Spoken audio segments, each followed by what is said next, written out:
Welcome everyone. We have come up with a powerful topic again. This is the best place to be as we are concerned with your improvement every day. Old and new members, you are welcome. Like and share and let us know what you feel about this topic. You have spoken well, my beautiful sister. Let's get started. What a fear and anxiety. Back when we lived in caves, we needed to constantly assess whether we were safe.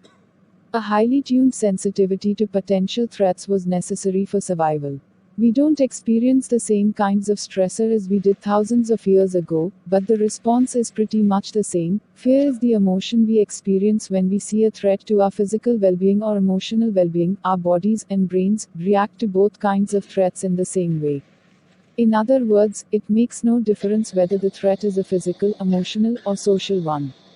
The alarm bells of the autonomic nervous system don't distinguish between public speaking and a saber-toothed tiger.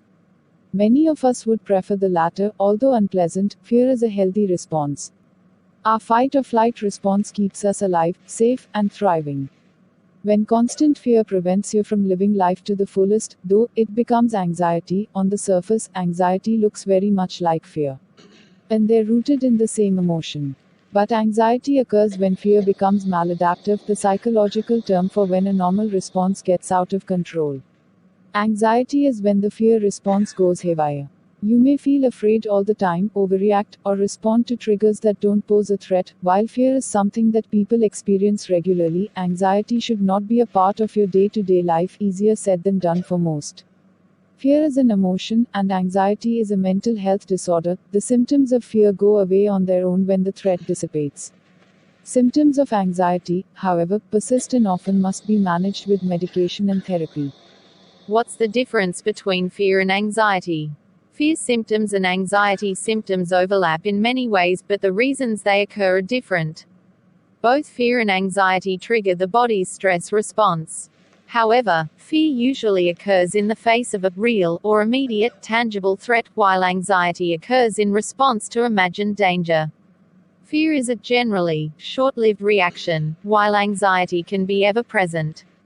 Both share physical sensations, like racing heart, muscle tension, a tingle or a cold chill, and increased breathing rate. These physical sensations are part of the body's fight or flight response. They prepare you to take quick action by diverting your resources to necessary functions.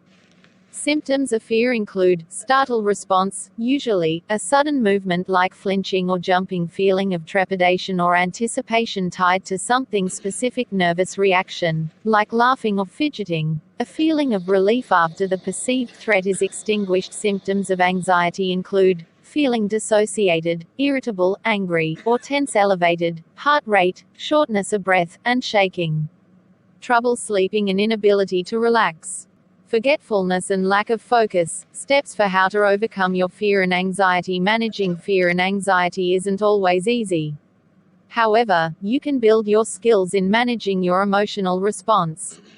Developing self-awareness is a great first step in overcoming your fears and anxiety. Here are steps to learning how to overcome fear and anxiety at work. 1. Notice how you feel. Not everyone is good at talking about their emotions. Being able to identify your anxiety is a helpful first step. What sensations clue you into your emotional state? Do you have trouble breathing, sweaty palms, or a stomach ache? Practice reading that as a physical cue instead of being carried away by it. 2. Own the fear. Have you ever been on the verge of tears and tried to stop them from coming? It's extremely difficult. Trying to ignore your fearful thoughts is just as hard. Stop wasting emotional energy trying to be okay. That energy is better used to reach out for help. 3. Breathe. Even though take a deep breath is probably not what you want to hear, there's a reason why it works. Deep and mindful breathing activates your parasympathetic nervous system. Breathing, mindfulness meditation, and other relaxation techniques deactivate the body's stress response. 4. Check in with yourself again. How are you feeling now, and what is the next best step to take? Should you take a walk?